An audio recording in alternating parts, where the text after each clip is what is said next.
नाशिकमध्ये भूकंपाचे धक्के जाणवले आहेत. रात्री अचानक घर हलायला लागलं, वस्तू हलू लागल्या, काही ठिकाणी भांडी पडली आणि त्या क्षणी तुमच्या डोक्यात पहिला विचार काय येतो? आता बाहेर पळायचं का थांबायचं?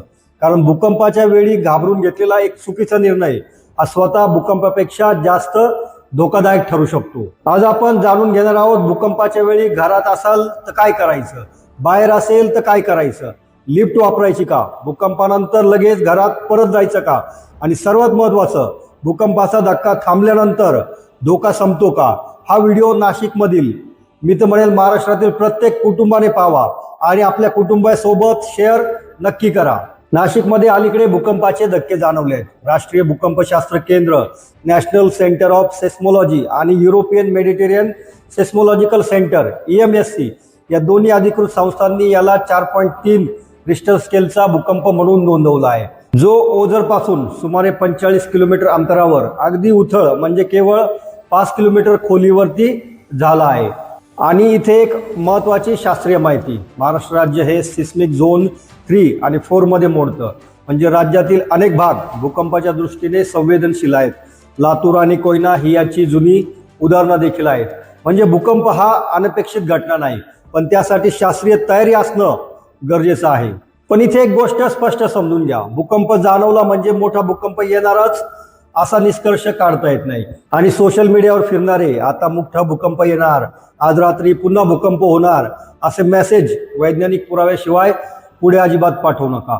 भूकंपाचा अचूक वेळ, ठिकाण आणि तीव्रता आधीच निश्चितपणे सांगणं सध्या तरी शक्य नाही. म्हणून घाबरण्यापेक्षा तयारी करणं कधीही महत्वाचं. आता समजून घेऊ, घरात असताना भूकंप झाला तर, समजा तुम्ही घरात आहात, अचानक घर हलायला लागलं, सर्वात पहिली गोष्ट, धावत बाहेर जाण्याचा प्रयत्न करू नका. विशेषतः तुमच्या इमारतीच्या वरल्या मजल्यावर असाल तर भूकंपाच्या काही सेकंदात जिन्यात गर्दी होऊ शकते, काचा फुटू शकतात, फर्निचर पडू शकतं आणि लोकांच्या धावपळीत दुखापत होऊ शकते.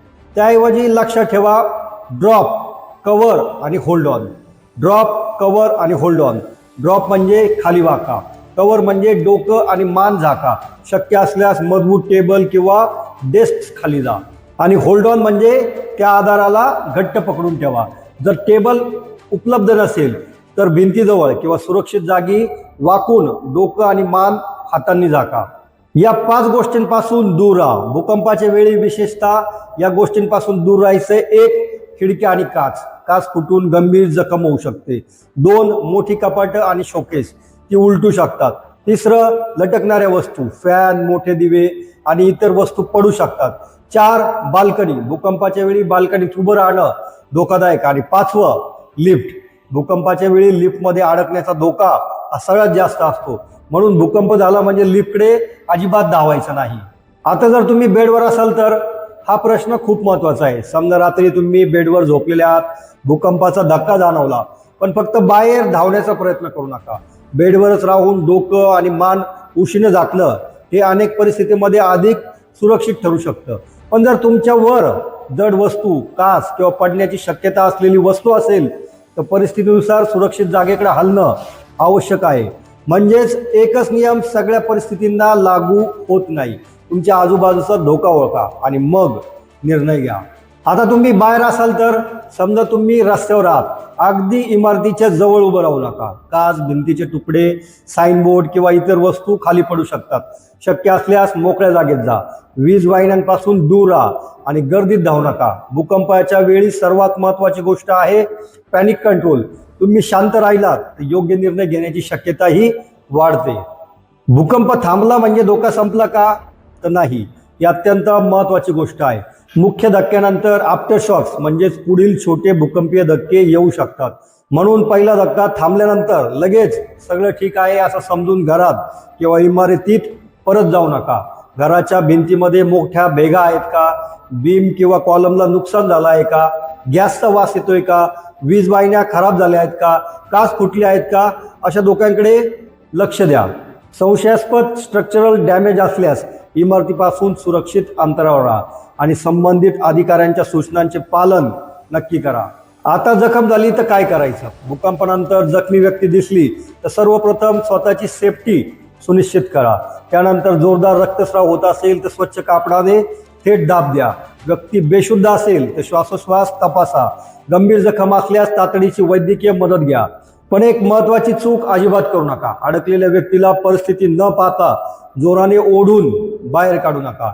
इमारतीचा काही भाग अस्थिर असेल तर स्वतःही तुम्ही अडकू शकता आणि जखमी होऊ शकता. अशा वेळी प्रशिक्षित रेस्क्यू टीमची मदत महत्वाची आहे. आणि अशा वेळी संपर्कासाठी हे नंबर लक्षात ठेवा. राष्ट्रीय आपत्ती व्यवस्थापन प्राधिकरण NDMA हेल्पलाईन 1078, महाराष्ट्र राज्य आपत्ती नियंत्रण कक्ष टोल फ्री 1077 हे नंबर सेव्ह करून ठेवा. आणि घरातील सर्वांना नक्की सांगा. तुमच्या घरात आजच एक इमर्जन्सी किट तयार करा. भूकंप कधी होईल हे आपण सांगू शकत नाही, पण इमर्जन्सी किट मात्र आज आपण तयार करू शकतो.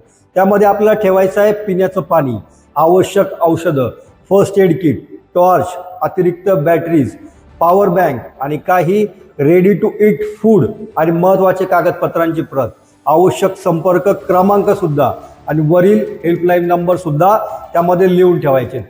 आणि घरातील प्रत्येक व्यक्तीला हे माहीत असू द्या की घरातील मुख्य वीज पुरवठा आणि गॅस कनेक्शन हे कुठं आहे. सर्वात मोठा गैरसमज. आता एक महत्त्वाचा प्रश्न, भूकंपाचा अंदाज माणसाला काही तास अचूकपणे सांगता येतो का? तर सध्या नाही.